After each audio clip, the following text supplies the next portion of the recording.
Real Madrid berhasil menjuarai UEFA Super Cup setelah menaklukkan Atalanta di National Stadium Warsawa. Kylian Mbappe ikut diturunkan sebagai starter di laga pembuka musim 2024-2025 ini. Siapa sangka, debut super sang mega bintang berhasil membawa tuah. Bukan cuma untuk Madrid, tapi juga untuk Carlo Ancelotti. Mbappe bermain penuh selama 90 menit di pertandingan melawan Atalanta. Mantan pemain PSG itu tampil gemilang sepanjang laga. Dirinya juga menyumbang 1 gol dalam kemenangan 2 gol tanpa balas tersebut. Lantas, bagaimana cara Mbappe berikan rekor baru buat Madrid dan Ancelotti di ajang Super Cup ini? Sebelum menyimak videonya, jangan lupa tekan tombol subscribe dan nyalakan notifikasinya supaya tidak ketinggalan info-info menarik seputar dunia sepak bola dari channel Starting 11 Moment.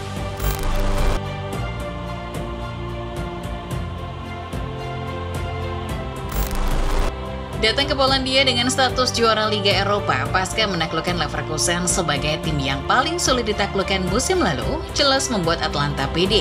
Armada Gianpiero Gasperini bertekad membuat kejutan lagi.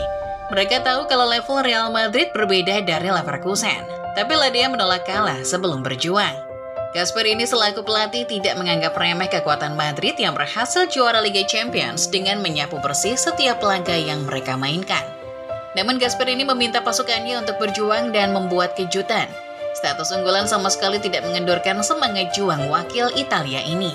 Sementara itu Ademola Lookman yang menjadi penentu kemenangan di final Liga Eropa juga ikut sesumbar bahwa timnya bakal meraih kemenangan.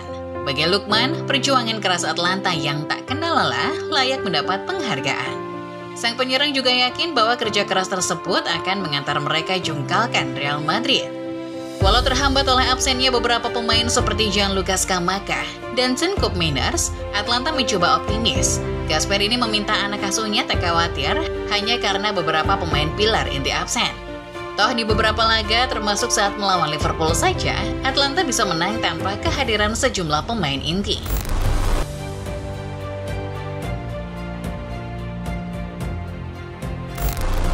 Sejak kedatangannya yang sensasional ke Real Madrid pada awal bulan Juni kemarin, semua pecinta sepak bola menantikan debut Mbappe berkostum putih khas Los Blancos. Momen itu akhirnya hampir jadi kenyataan seiring makin dekatnya kick-off UEFA Super Cup antara Real Madrid versus Atalanta. Sebelum laga, Carlo Ancelotti sampai memberi bocoran perihal nasib Mbappe di laga melawan Atalanta. Don Carlo selaku pelatih mengaku sempat bingung memilih pemain karena banyaknya bintang dalam skuadnya. Terkhusus Mbappe, mantan pelatih AC Milan dan Chelsea itu mengatakan bahwa sang pemain siap tempur. Kepada awak media, Ancelotti menuturkan bahwa kendati persiapan Mbappe untuk laga melawan Atalanta terbilang singkat, sang pemain telah sepenuhnya fit. Pelatih asal Italia itu tidak menutup kemungkinan Mbappe akan tampil sebagai starter. Sang pelatih bilang kalau Mbappe sangat fit dan sangat termotivasi untuk bisa bermain. Pada akhirnya Ancelotti tidak mengungkap lebih lanjut peran apa yang akan ia berikan untuk Mbappe di laga melawan Atalanta. Don Carlo mungkin ingin menyimpan bintang barunya itu sebagai senjata rahasia. Publik berspekulasi bahwa Mbappe mungkin akan turun sebagai starter dan membentuk trisula maut bersama Vinicius Junior dan Rodrigo di lini depan.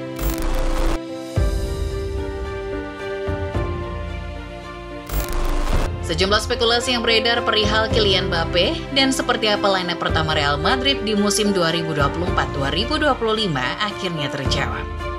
Carlo Ancelotti menurunkan kekuatan terbaiknya untuk laga melawan Atalanta.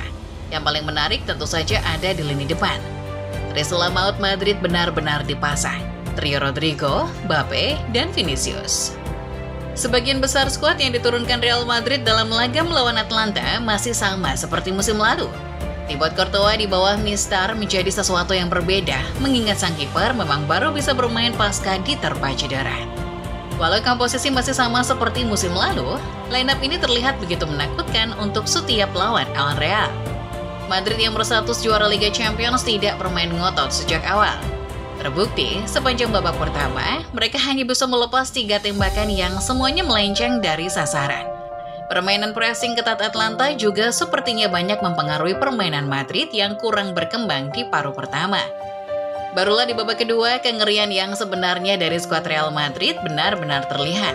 Trisula maut yang dipasang Ancelotti di laga ini berhasil membuat gawang Atlanta setidaknya terancam 6 kali lewat total shots on target yang dicatat Madrid. 2 dari 6 tembakan tersebut pada akhirnya berbuah gol. Gol Fede Valverde pada menit ke-59 membawa Madrid pada pihak yang diuntungkan.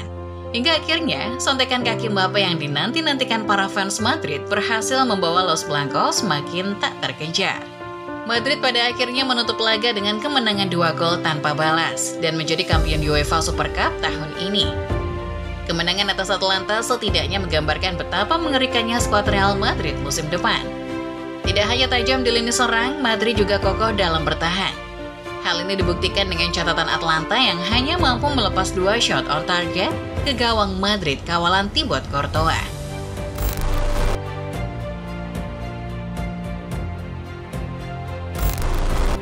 Keberhasilan Real Madrid menjuarai UEFA Super Cup bukan cuma soal debut sensasional Mbappe, tetapi juga catatan sensasional Real Madrid dan Carlo Ancelotti. Tak diragukan lagi, 2 nama ini memang rajanya sepak bola. Kombinasi keduanya kini menghadirkan rekor baru yang tampak mustahil dikejar para kompetitor. Bagi Don Carlo, kemenangan melawan Atlanta merupakan cerita kesuksesan berikutnya di ajang UEFA Super Cup. Mantan pelatih AC Milan ini terhitung punya rekor 4 kemenangan di ajang ini. Raihannya setara dengan raihan Pep Guardiola yang juga telah memenangkan UEFA Super Cup 4 kali sepanjang karirnya. Namun lewat kemenangan di National Stadium Warsawa, Don Carlo kini menjadi pelatih dengan gelar Super Cup terbanyak. Torehan 5 gelar juaranya adalah suatu pencapaian sensasional yang sulit dikejar lawan-lawannya. Setelah menjadi Master Liga Champions dengan 5 gelar, Ancelotti kini menjadi Master Super Cup dengan raihan angka yang sama.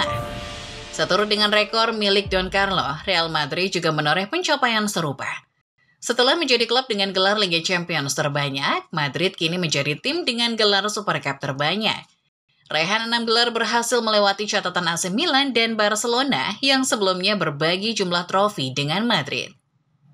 Sebagaimana yang dikatakan Thibaut Courtois, rekor adalah bonus buat Real Madrid. Tapi terlepas dari itu, tampaknya bukan Madrid yang selalu mengejar rekor, melainkan rekor yang mengejar Madrid. Apapun itu, Real Madrid telah membuktikan bahwa mereka tetap menjadi tim tersukses di Eropa. Itulah dia ulasan mengenai laga UEFA Super Cup yang selain jadi debut super Kylian Mbappe, juga menjadi laga pembuktian dominannya Ancelotti dan Real Madrid. Laga ini adalah gambaran bagaimana mengerikannya Real Madrid musim depan. Dengan segudang bakat di dalamnya, bukan tak mungkin Madrid akan merajai kompetisi-kompetisi Eropa lagi. Adapun buat Atlanta, pasukan Gasperini tak perlu berkecil hati. Kekalahan bukan akhir segalanya. Setidaknya, walau mereka kalah, dia mampu memberikan perlawanan alot buat Madrid. Lalu bagaimana menurut football lover sendiri? Apa komentar kalian atas laga UEFA Super Cup tahun ini? Coba tulis di kolom komentar ya.